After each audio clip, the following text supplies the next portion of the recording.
Hey everyone, appreciate you all being here at USA Crypto Group for this AMA session. Today we have the winner of the Eagles Den project called OpusAI with us today. Uh, so with that being said, I'd like to welcome Adnan and Syed from the team. Adnan, Syed, pleasure to have you here. You can just go ahead and start out talking about yourself, give us some insight on your background experience, um, and we go from there. Thank you so much. Excited to be here. Let me go a little bit about what OpusAI is, and then I'll go into a brief introduction of Common. So myself, I'm an engineer. I'm originally from Pakistan. Um, Quite a lot of work in big corporate, but I've worked in some of the big projects. Big companies I've worked at would be Lockheed Martin, General Electric, Ericsson, and so on and on. And how eventually we came up with the idea of OpusAI is myself, I'm a pretty big on gaming, and what I always felt is that games, as the time passes, we have technology that is getting better and better, more realistic, but at the same time, the quality of what is produced is not quite improving. And I say, fidelity is increasing, not the enjoyability of the content. And that's something that's a kind of a throne that we've been trying to fix. Started something back in 2012, didn't quite work out, and then in 2019 we decided that okay, it's now time. The kind of stars are aligned, the technology stars, the technology is moving at a significant enough pace, and we believe that it's gonna take off, like especially the AI, and that's before the entire AI wave that we see now. Everybody's talking about it, but in 2019 that was not the case. It was the AI winter, right? If you would go to an investor with AI project, they'd be like, no, build a SaaS product or something like that. Anyway, long story short, we started that with the idea that okay, making games or building games should be super easy. And what I mean super easy, that your grandmother should be able to build a game, right? And quite a bit of I would say leap of faith on our part to think that it can happen. But that was the idea, that needs to be super easy, no technical skill, nothing should be required. What should be required is that you have a great story that is enjoyable, right? And if you have grandparents, you know that grandparents had amazing stories. But most of the people who have amazing stories are usually not very technical. They are storytellers. Anyway, so we started with that idea, and we settled on that. Okay, we need to build games that if you tell the story, the AI or the system should build the game.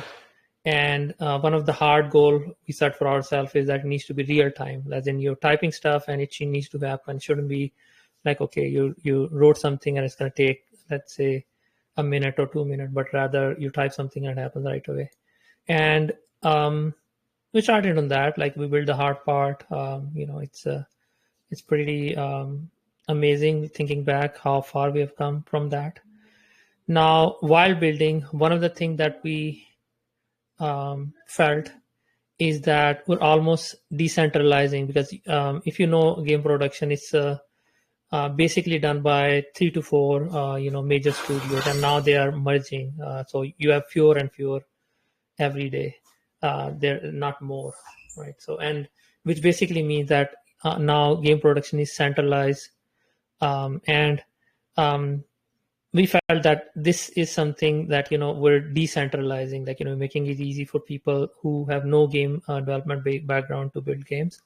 And that also aligns really well with where I would say cryptocurrency or crypto technology is with the financial system, right? Financial system, and it kind of like the history of financial is similar. When in the beginning, like you had a lot of financial institutes, and they kept on merging and merging and merging. I think eventually we probably will have at max one or two financial systems that control pretty much all the financial industry. But at the same time, crypto came on the scene, and suddenly it changed the game altogether.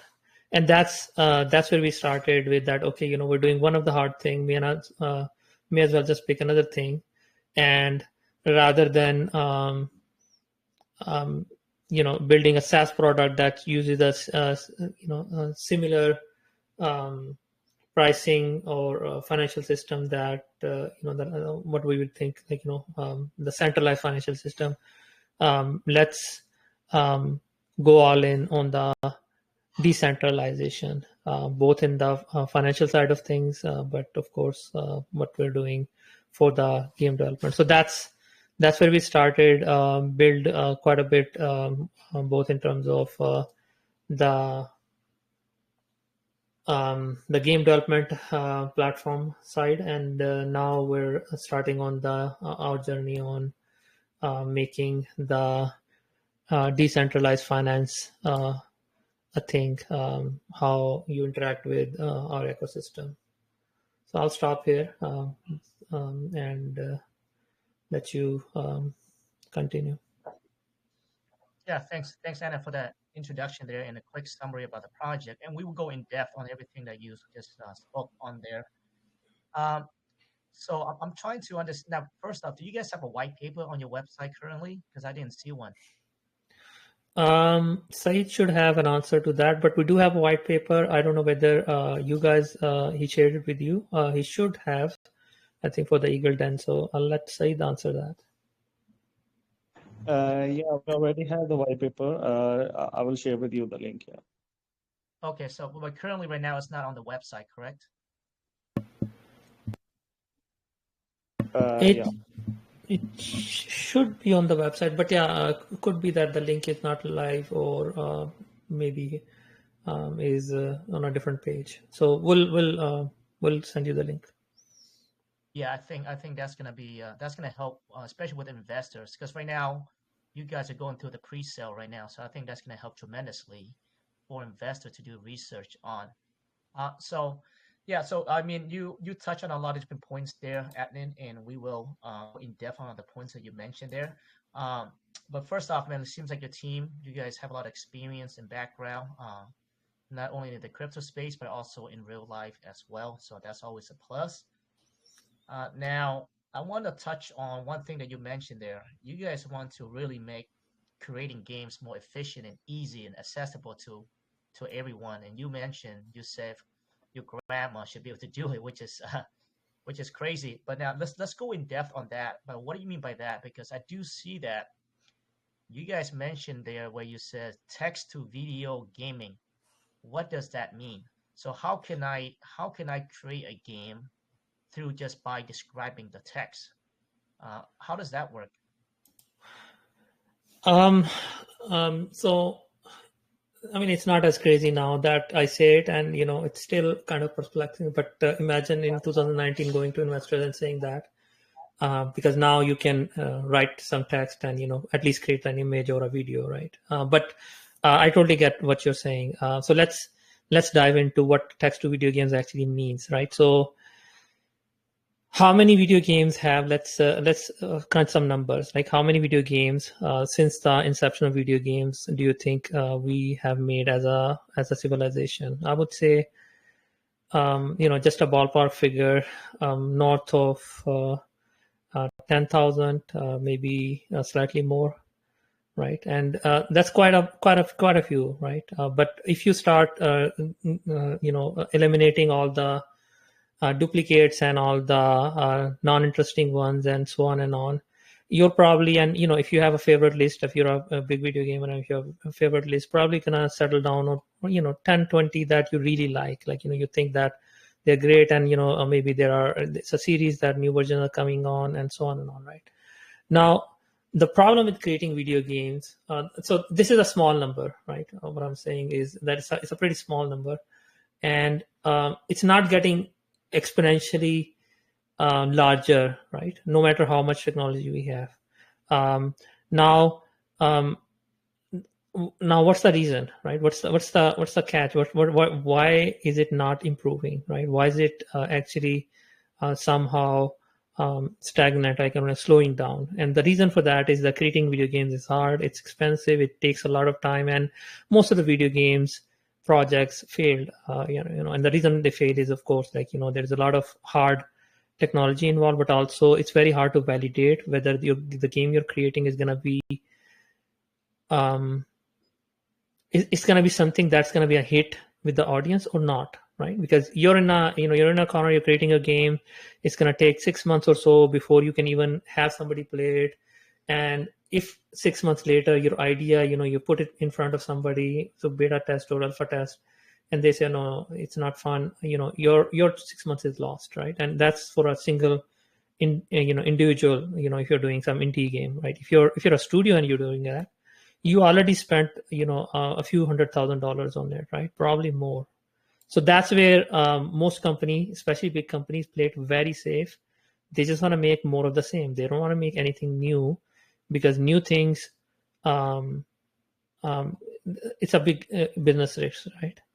Now, on the other side, if we stay with strategy, we're going to see fewer games, right? So the idea is to take it, and flip it on its head, where you're not taking like 6 months or so to even validate it. That is happening in real time, that you're creating it, but at the same time, it's actually being created in real time. And how do you do that, right? If you open a traditional, game development workflow, you're not even gonna get a scene done in a week, right? Collecting all the asset, blocking out all the scene. It takes a lot of time, a lot of effort, and a lot of thinking, right? And I'm not saying thinking is gonna go away. What I'm saying is that the time is gonna go away. How? That instead of doing any of these, like manual stuff, you just start writing, and you write in literary style, right? Just like you write English, like writing a book, right? Let's say let's think about it. There's a girl, she's wearing a blue hat, she's wearing a white dress, she's smiling, and there's a tree behind her. She goes back and lean against the tree, and kind of something that you would actually can visualize as I'm speaking it. And the system, on the other hand, is creating that world as you're writing English, right? And you say, no, I don't want her to wear a white dress. I want her to wear a blue dress, right? Or maybe wear jeans and a tank top, right? And you go back and you change it in the writing, and the entire thing changes, right? So that's the entire point, right? That you're just writing. And now going back to the grandma example, right? If you were to ask your grandma to write like that, she would be, she'll understand, like what she's doing. If you ask her to go and learn Unity or Unreal or some other gaming engine, she's gonna be like, no, why don't you do that part? I'll just tell you what story, right? And that becomes again, high risk. No game developer is gonna take a story from a grandmother and make a game about it, because it's too high risk. So that's the short end of it. Right. But now, would you say that, I mean, these games, you would not consider this game as a high level game, right? Because when I think about games, right, there's a lot of technicalities involved, right? So let's say, for example, like me, I have no experience in gaming. Mm-hmm. Like, I wouldn't know how to describe text to video game. Like, I wouldn't, because in like regular games, let's say, for example, I think the last game I played was probably Street Fighter 2, Super Mm-hmm. Nintendo, right? I mean, because you got the forward button, you got the punch, you got the kicks, you got a. So wouldn't you say that? So these games here are pretty much an entry game, right? Where it's meant for like participation, fun, very easy to create, right? But you would not consider this like a high level games, correct? Um, So I mean, like, let's think about how. So I would say that you make a good point. Right now, we're not there where we're going to be competing against, let's say, AAA studio that is spending $100 million on a production. But that's not the end goal. The end goal is to actually take a book, let's say, I don't know if you read books or you like books, but let's say you take a book, 100-year-old book, let's say Crime and Punishment, right? And you take it and you paste it in the system directly, right? Now it's a complex book, right? It has hundreds of characters, north of I would say 50, likely more scenes, a lot of activity and all that, right? And if you were to ask a studio to make a game out of it, they're not going to do it with too high risk, right? We're going to do it because for us it's not really a risk assessment or a risk investment. It's more like we have to cover the parts that we don't cover yet, and once we cover it, then the same parts can be used in any other number of games. It is so I'm trying to answer your question in terms of technical how I think about it, but I don't think in terms of that it's gonna be only for low end.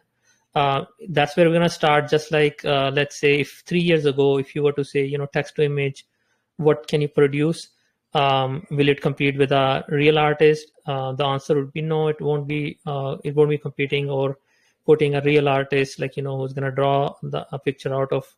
But now, if you look at it, the only place left for, let's say, somebody who uses a paintbrush to draw is that if they're making something super original or if they have a very huge following. That's the only case left.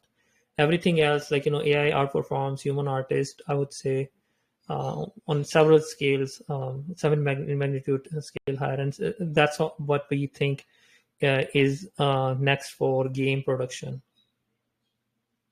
I see. With you putting that perspective, and I think it just kind of makes sense now because if you look at it right now, you've referenced image, right? So we pretty much can describe it in text Right. what the image to do it to be, and it spits out an image. Now there are also other AI programs that you can actually do that with videos. But now we know that ChatGPT can able to code as well. So you guys are combining everything together. Now I can definitely see how the way you put it because now if I have a storyline, right, and I type it in, and with the whole story, yeah, so I definitely can see that where ChatGPT or AI can pick it up and recommend how the game should be based off that story, like the book, like you mentioned there, because it knows how to code already. So I think with that, though, I think it does make sense. Um, yeah, I think it does make sense. But I think what I guess to go back to what I was saying is that I said for a person who may not really understand the technicality of games, right? From to build from scratch just based off text, uh, I think they wouldn't even know how to start. But I think if it's like something where Chat GPT can recommend how the game should be, uh, I mean, artificial intelligence should recommend how the game should be, and I think that does make sense though, So I because I think wouldn't know yeah. because I Can wouldn't I know how. Like, yeah, go ahead. can I intervene? Like I can give us a simple thing. I think what you're thinking about is the gameplay aspect of it, not the story aspect of it. Is that correct? So I guess when you say to create a game, I think about the technicalities that goes behind the scenes. Like, okay, if this person, if you go over here, you win something, you kill this person, you get how many points. By killing this person, you get a prize, etc., etc., etc. Right? Uh, but I think what you guys are doing pretty much to I guess to build our game based on like a almost like a storytelling game in a sense. Right. So we're thinking about the high, in-depth, more like deep storytelling, right? Things that almost feel like that you're in a different, you're in a world, right? Give an example. Let's say Skyrim, right? I don't know whether you played Elder Scrolls Skyrim, but Skyrim is a good example of how I would think about uh, deep storytelling, where you don't just have a simple objective, but you have an entire world described, from weather to terrain to people to different areas that are highly diverse, and that's um, very expensive for a traditional studio to do. Right now, you take it and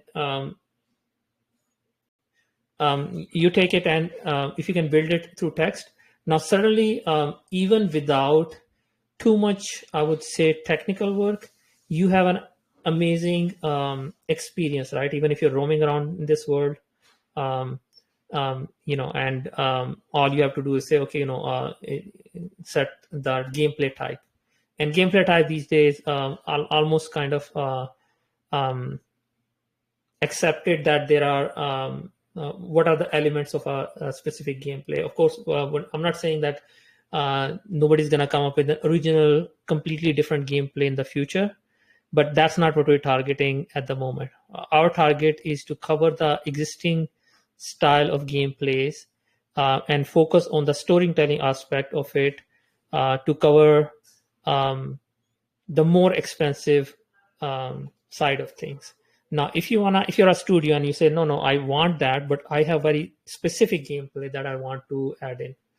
I know what I want, and nobody has done that before.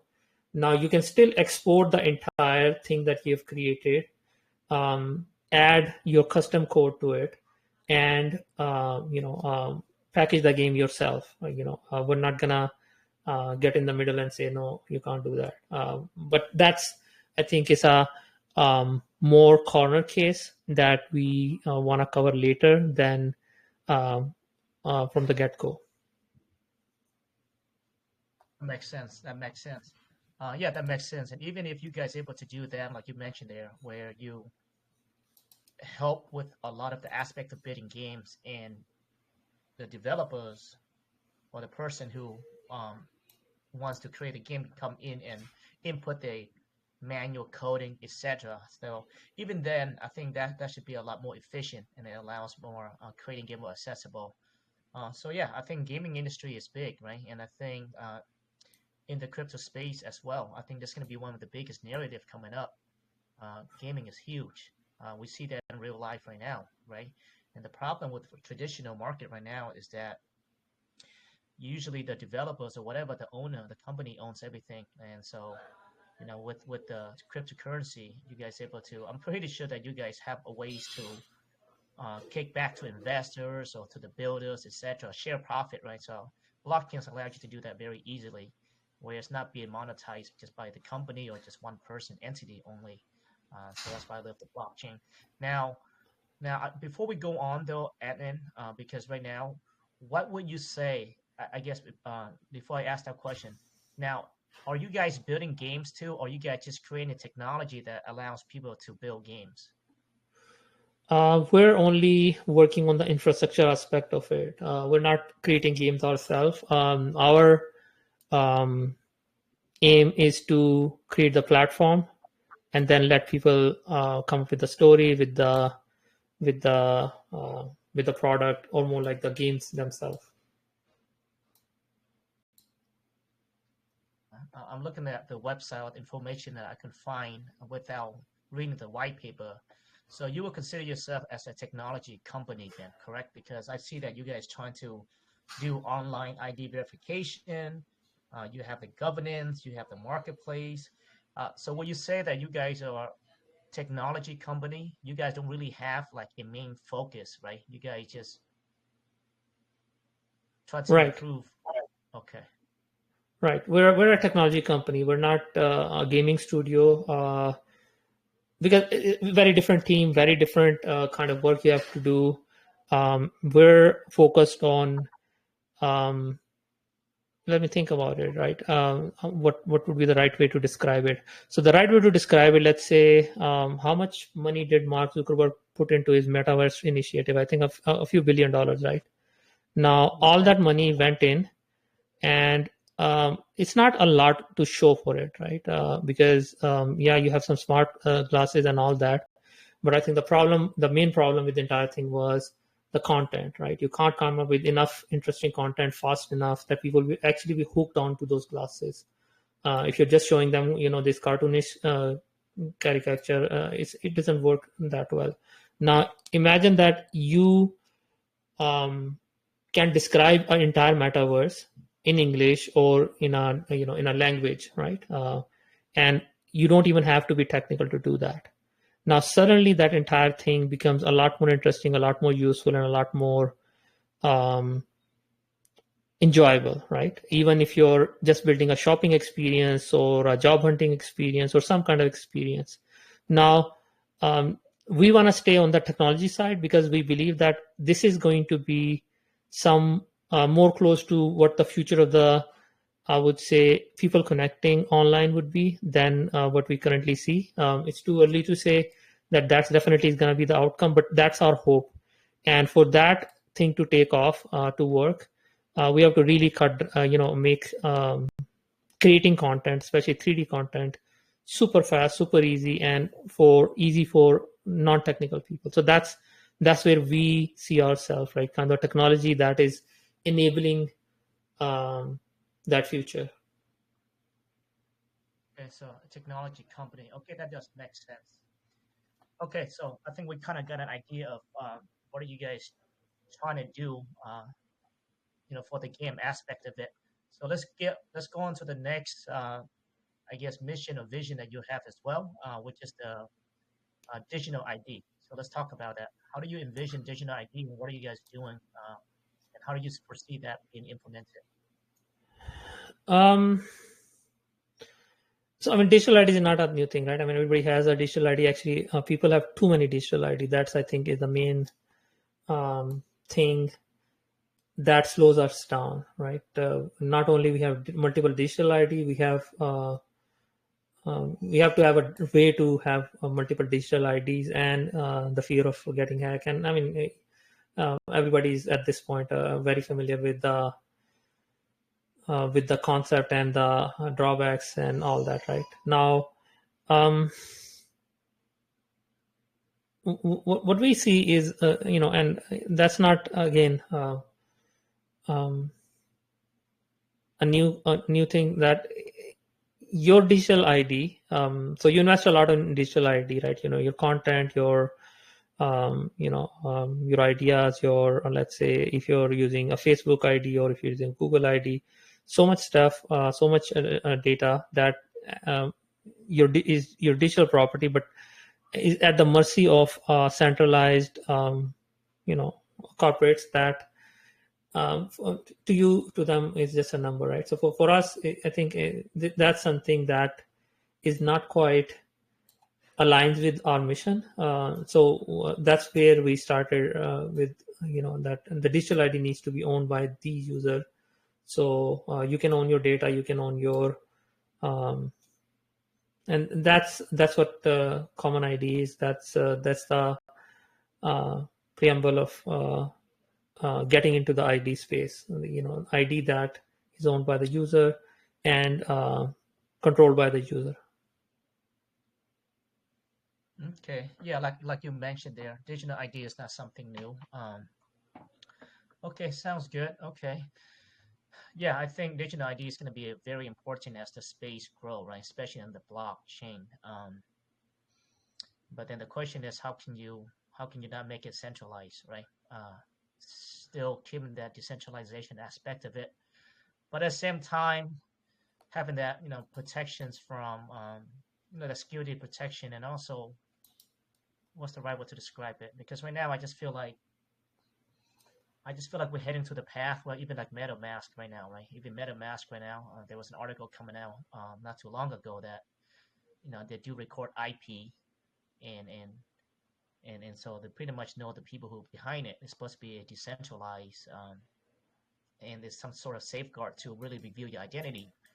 But yeah, so I think that's going to be challenging aspect that that I think companies that You raise want a to. you raise a very good point, and that's, I think, is the crux of the situation. Yeah, you start as a somebody enabling decentralization, and then before you know it, you're being asked to create a API key, and you're being your data is being, your information is being recorded and sold to third parties, and we end up in the same crux, right? Either where it has the appearance or a facade of a decentralized without it actually having any actual benefits of decentralized, and that's where that's what we ran into when we were thinking about we didn't want to do our a lot of these things that we're doing, but as we looked more and more into the ecosystem of how and what is being done and where it's headed, we realized that maintaining or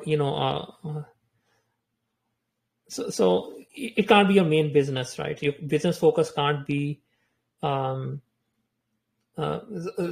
revenue should not come from this, because if it does, then sooner or later you're going to hire some Ivy League MBA, and they're going to be like, okay, let's do that. That's how we're going to increase the revenue. And your stockholder is going to be like, yeah, we're not getting enough for our efforts. And eventually, slowly, this happens. So that's why we ended up, doing our own wallet, because we didn't want to get rolled into in an ecosystem where it has an appearance of decentralization, but slowly and surely it's heading towards the centralization. So that's the idea, that this is not our main business. The reason we're doing it is to enable the anonymity and the privacy of the user, while our main business actually is on the creating the infrastructure, and that's where the main revenue stream is, not the wallet business. Right. And I think it's because the space is so new, right? And because right now the space is so new, and we're still relying on the Web 2, right, and the real world. Oh yeah, So that's why I think to cross over to have 100% private, right, right. and in order to and at the same time you want to also do business in the Web 2 as well, right? So I think that's where the biggest challenge is there.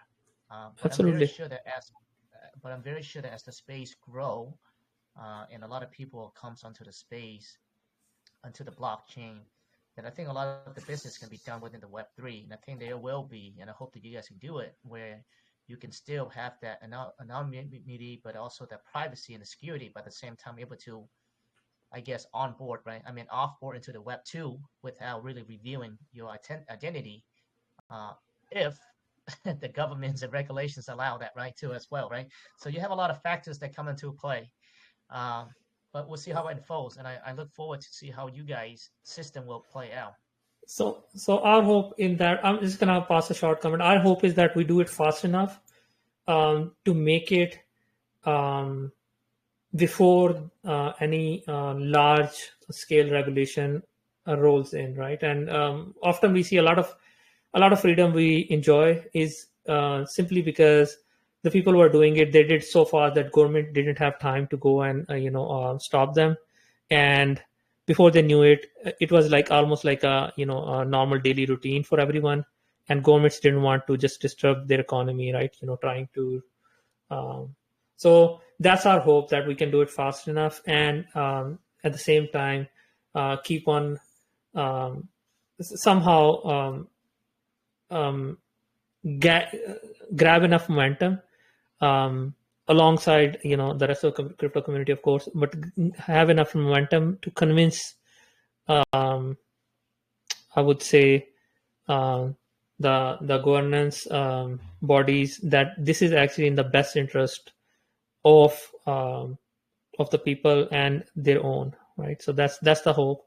We'll see how that plays out. As you pointed out, it's a still and a lot relies on how things play out in the US. Like, our hope is that some people who are coming into power are more pro crypto, but we'll see.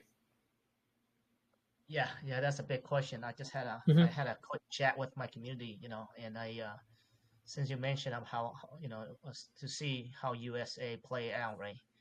How the Absolutely. decision that would be made over here, especially after this election here, because I know that Trump is advocating for crypto, right? Which is great, but the big question is also is that to what extent are we really regulating the crypto, right? Because again, we don't want to go 100% centralized, right? Because that defeats the fundamental of the blockchain, right? Which is So decentralization. I know a little bit about who is pushing. So I mean, JD Vance is a crypto boy, right? He's big on crypto, and he has advocated crypto for a very. He's and I think what they want to do is make it a marketplace, because one of the thing they feel is that um, the entire how the debt is increasing every day, but also at the same time the Fed is almost out of reach for anyone, right? Even if you're a president, you can't actually do anything about it. So what they want to do is like almost dilute the entire um, Fed monetary system, where they're not the only one who is creating money. Other people can also do it. So we'll see how that plays out. But my hope is, of course, is that it does happen. And if it does happen, that there's a lot of opportunity for everyone, like, especially people who have invested and worked a lot in the crypto space. It's going to be a great time for them to do all the things that they've been thinking and promising. And yeah. Yeah, 100%, 100%. If you're in the crypto space and you really like crypto and the blockchain, and I think Trump and Vance is the it's the step going forward for sure. All right, sounds good. Now, another thing that you guys want to do is digital ownership, and I think that kind of is self-explanatory here. But let's go more in depth by what you guys mean by digital ownership. Digital ownership. Not sure what this is in context to digital ownership of. Um, So I'm reading the summary that you guys have on the banner there. I guess it says Common Coin is a cryptocurrency token that empowers decentralized ecosystem focused on online entity verification, governance, gaming, and digital ownership. So okay. that's the summary. Yeah, yeah. Go ahead. Um, so one of the thing, like, and so one of the thing that we see as we're heading into this text to gaming thing, and you can now see it happen almost all around you, like, all the prompt libraries popping up, right, where people are trying to sell prompts, and some are more successful than other. But I think where it's headed is where it's not so digital asset is not something new, but digital asset is going to become a very different beast by the time AI is through with I would say with technology, which basically means it's going to be more about intellectual ownership, which is basically a bunch of text that has that specific story or specific ideas expressed than anything else. Everything else AI is going to just create if you provide that text to this. So digital ownership for us means basically digital ownership um, of that those kind of I would say in our case specifically is book or booklets, and that's one thing that we're pretty hopeful about. We also did quite a bit of initial work there where we're releasing out of copyright books as NFTs on common, and I think that's gonna be one of the things where you can own them, trade them, or just keep them as it is. Okay, sounds good. I think kind of self-explanatory there. All right, sounds good. Your governance. So, before we go to the governance, let's go to the common coin. So, you guys are building out a layer one blockchain, correct? Hmm. Okay. Now, how is that going, Adnan? And how do you foresee the layer one blockchain? Like, what kind of, I guess, how does that tie into the technologies that you guys are building? Okay.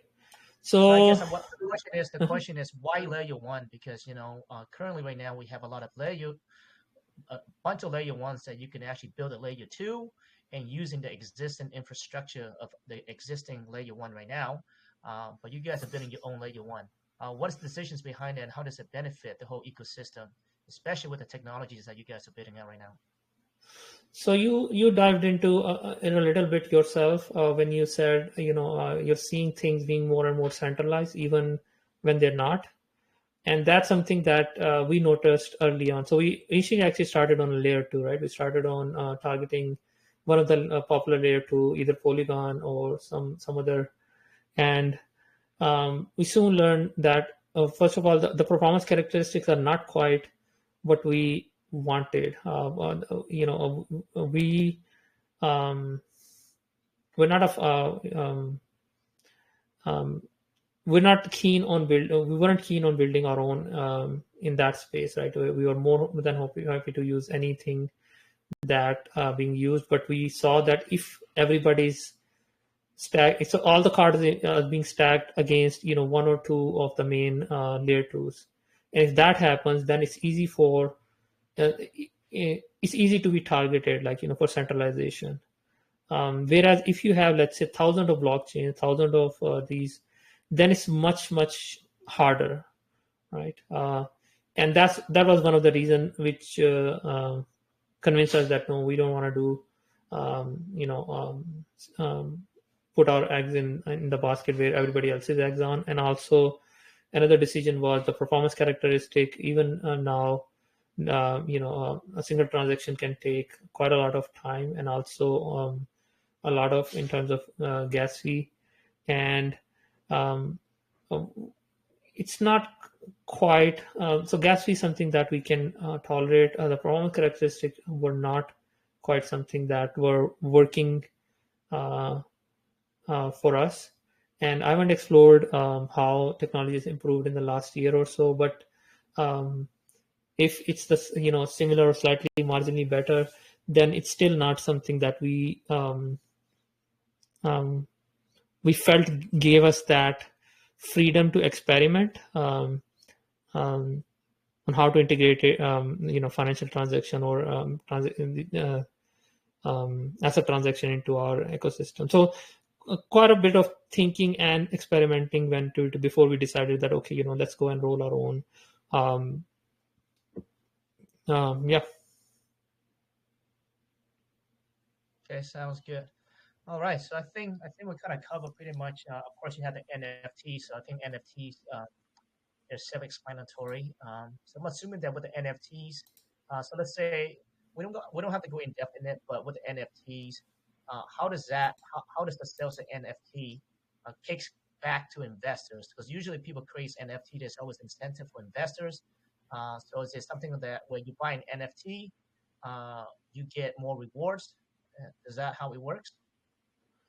Um, that is one aspect of it. Another aspect I briefly touched upon about was the books that we're digitalizing or turning into NFTs, and that the idea is that all your digital assets or all your digital intellectual property um, is in form of an NFT that is tied to your wallet, your decentralized wallet, which incidentally gives you that decentralized assurance that okay, nobody's going to tamper with it, nobody's going to take it away from you.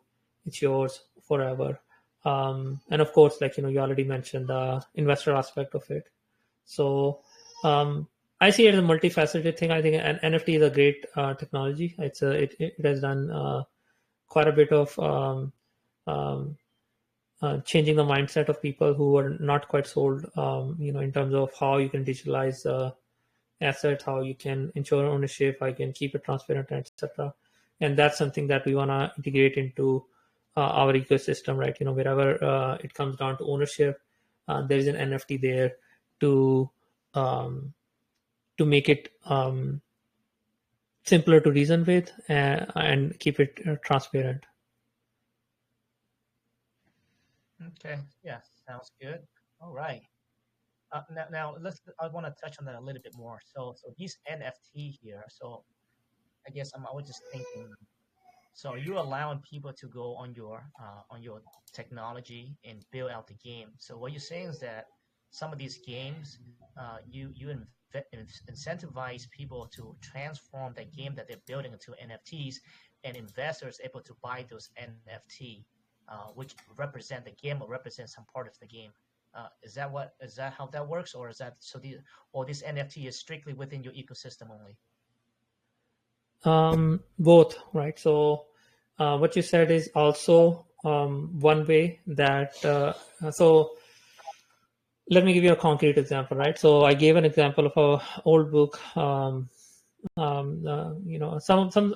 so I'm a big book nerd. I read a lot of books. My mom was a writer, so she used to write, and I love reading her stuff. I myself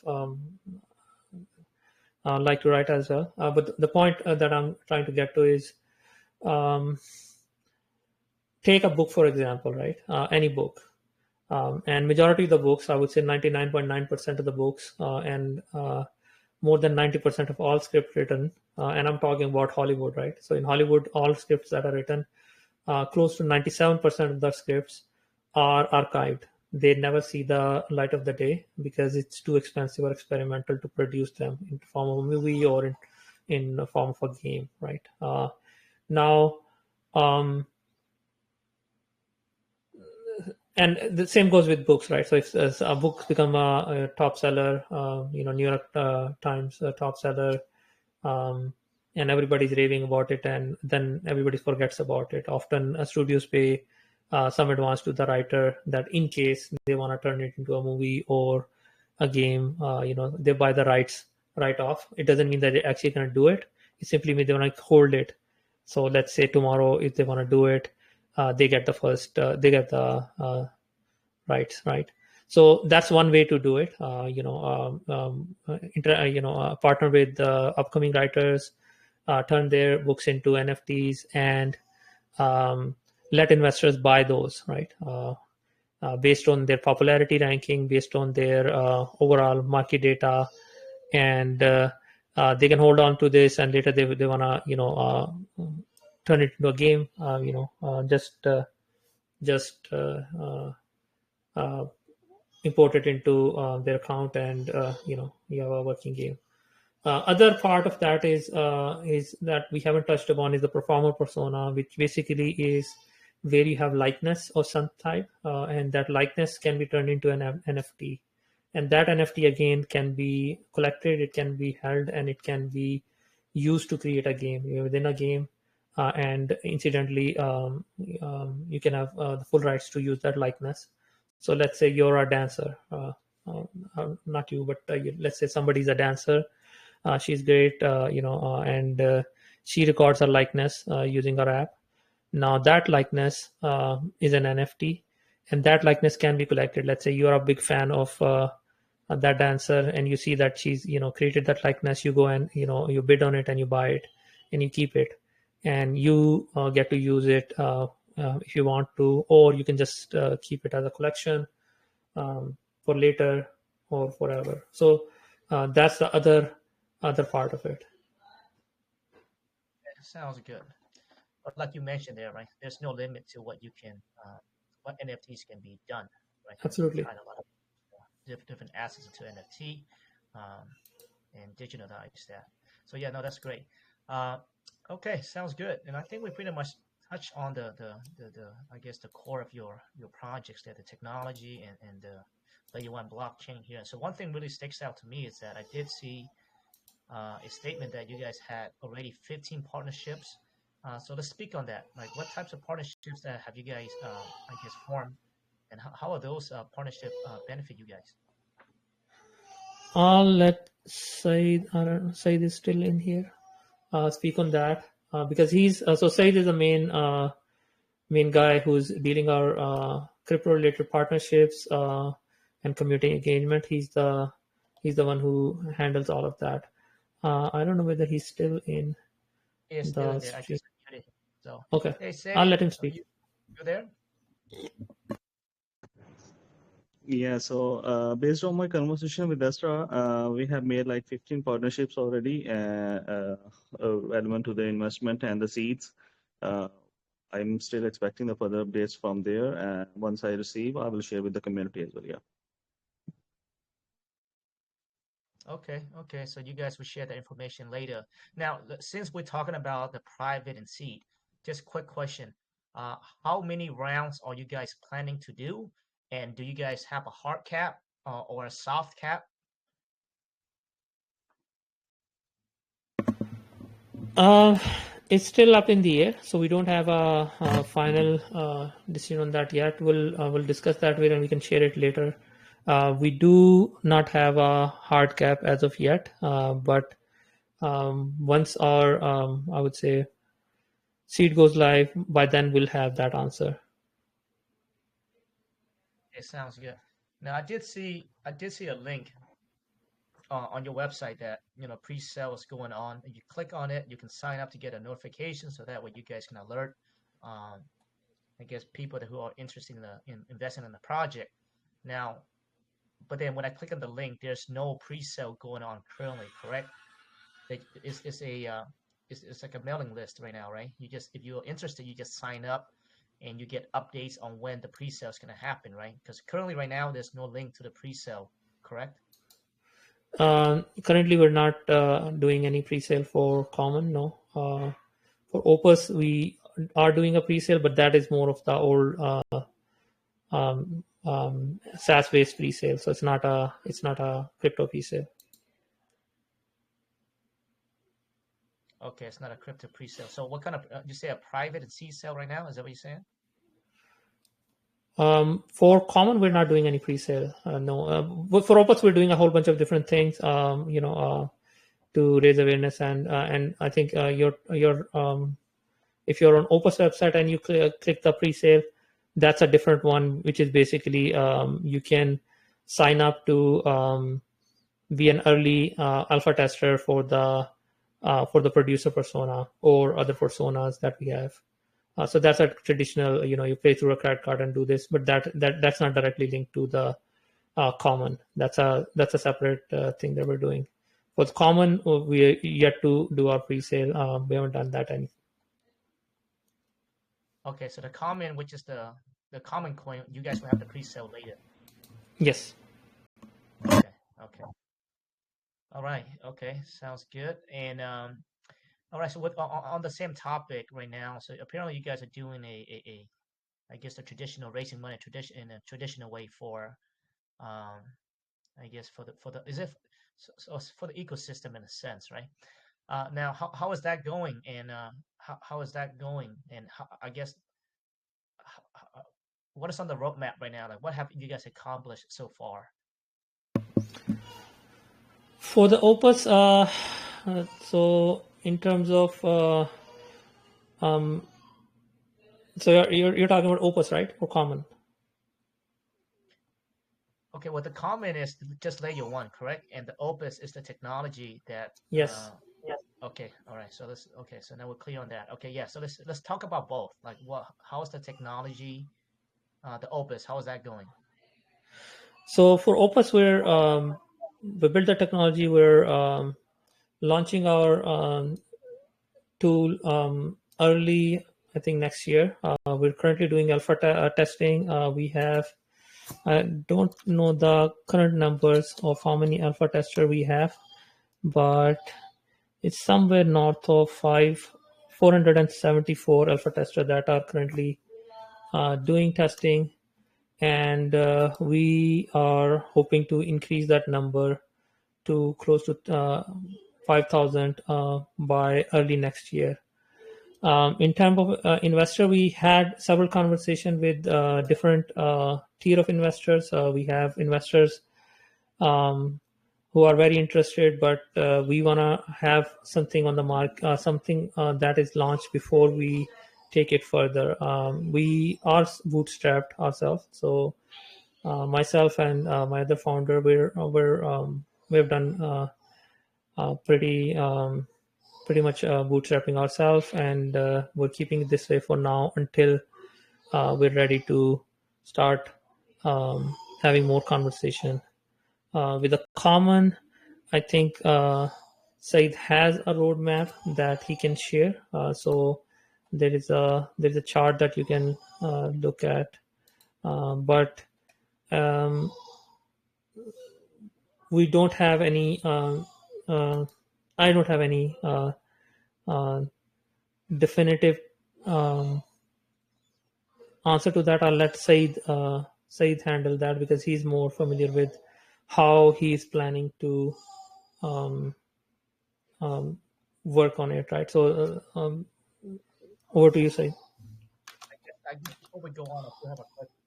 You said you guys, So we have the roadmap already. I shared with you one of your team members. So I'm in collaboration with a few exchanges and DEXs, also in communication with few incubator to create the hype.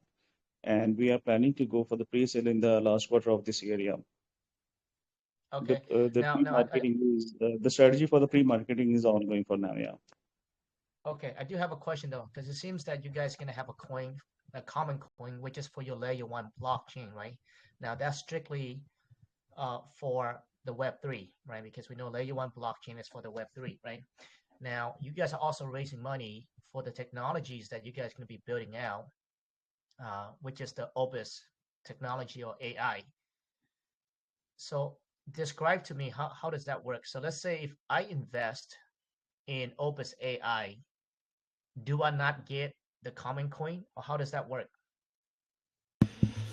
Uh, Complicated question, right? So short answer is depend on who is investing. So a lot of investors that we talk to, let's say, last last year I was talking to Tencent, and they specifically said that they're not going to do anything if any kind of crypto is involved, right? So if an investor says that, then we have to keep it strictly toward the tech, and that's the reason for the separation. We don't want to have close, I would say, or limit our scope based on crypto, because some people are very friendly to crypto and other people are very hostile, and we want to keep, because we want everybody to be in on the mission of democratizing game development.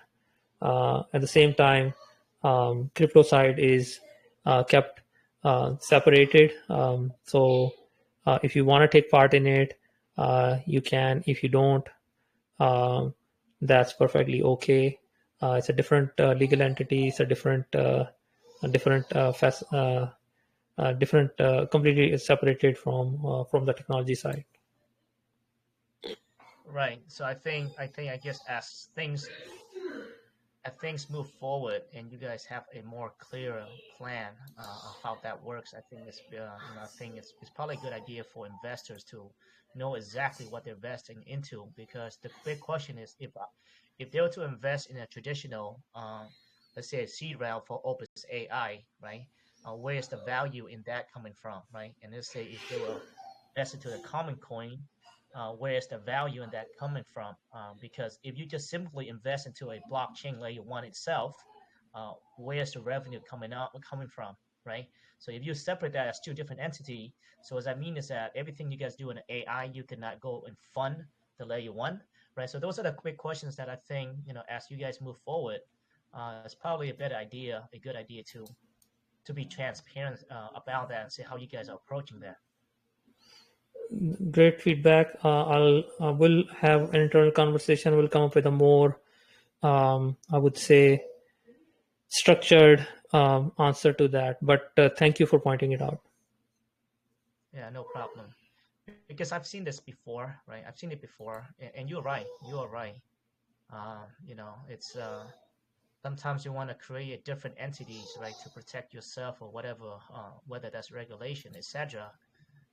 But I think at the same token, investors, especially in the blockchain, they need to know what are they investing into, and whether there's a correlation between both entities, right, and how it's going Right. to help one another. So I think that's important questions to know. All right, sounds good. Now I do see that you guys are working on 5 exchanges, and I think Sai also touched on that a little bit there. It says that on top 5 exchanges. Now, that's a big statement, right? As a lot of projects that starting out, you just don't simply have the financial capability to be listed on top 5 exchanges because we do know that it requires a lot of money, right? A lot of money to list on these 5 exchanges. Now, I guess my first question is now these are not locked in yet right now, right, Sai?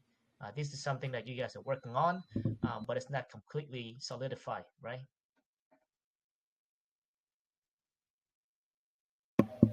Uh, so for now, I'm in communication with a few, but the most important target we have right now is the relevant hype, and then we can go for the collaboration and for the launch as well. But for now, we are seeking a good hype, and for that, I'm in communication with a few exchanges for that. As I spoke with a few last week for the perfect audio tracking and the incubators as well.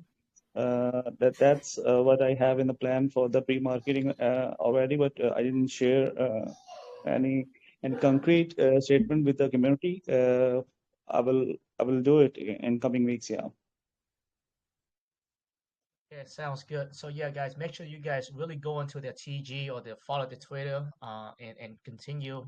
If you guys interested in what they're building, make sure you guys go over there and follow them. Okay, the updates, because our banner does say they're listing on top 5 exchanges.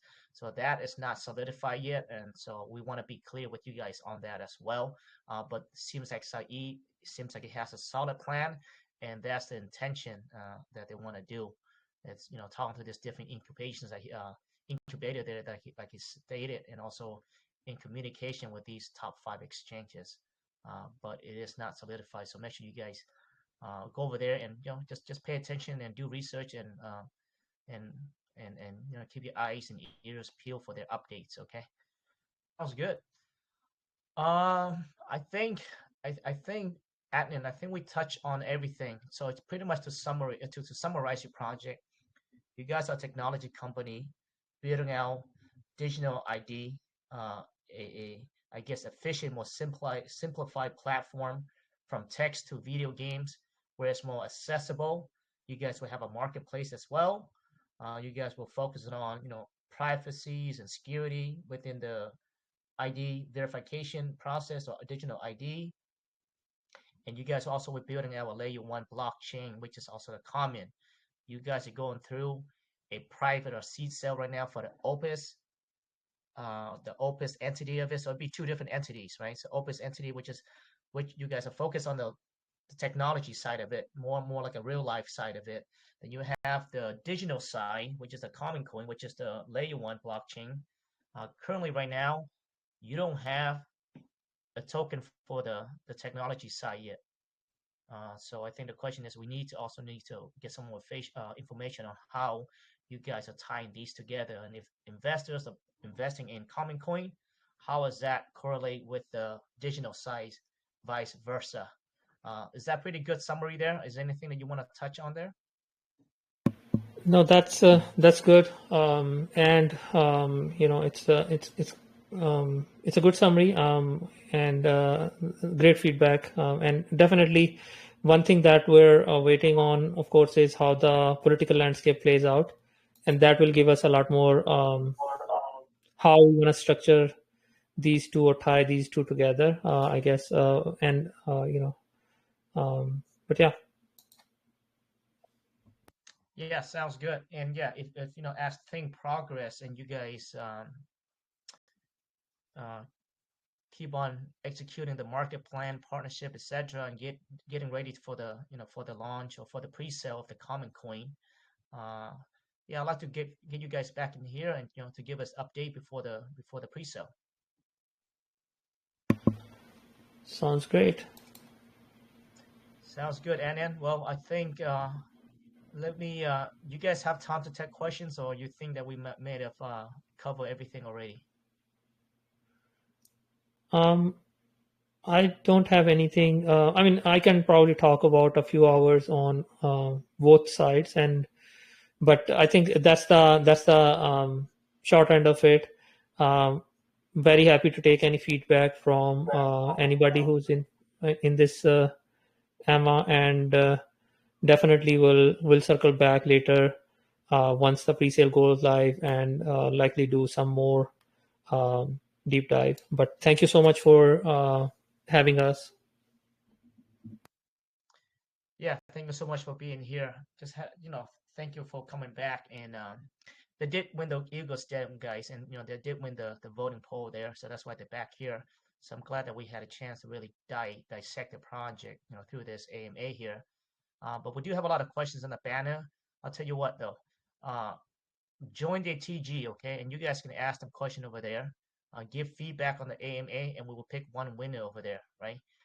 Just give a feedback. Do not spam their room, okay? And we'll go pick the winner. But I think I will also pick a good question in the banner. But I'll tell you what, go there, ask question over there, okay? I'll give feedback. So with that, guys, thank you so much. You know what, Anand, we do like to reward our investor, just one listener. If you can go down and just pick a random winner, um, and we will award the investors of $20 as well. So if you can go out, just randomly pick one winner on here, that'd be great. So it's not coming from us here. Let's say do that. Okay, so if you can scroll out, pick one winner and DM me the username, that'd be great. All right, guys. So just for fun as well, once I open up this TG here, like we always do, just random number. I'm not sure how many people are listening here, but let's do 1 to 150. Okay, 5 guesses only, and I will also pin the TG. Make sure you go there again. Give a feedback. Do not spam the room. Ask question, but like always, I will go through the banner and I will pick the best question. But most of the AMAs, we usually those questions, 95%, 98% of the answer of the questions usually get answered during the AMA anyway already. So with that being said, thank you so much, Sai. Thank you so much, Anand, for being here. And I look forward, I'll be following you guys' progress, and I look forward to see how you guys implement your project leading up to the pre-sale. Thank you so much. Thank you for having us. Thank you. Bye-bye. All right, guys, we'll catch you guys in the room. 1 to 150, random number only, okay? 5 guesses only. I'll see you guys on the next one. Thank you. Bye-bye.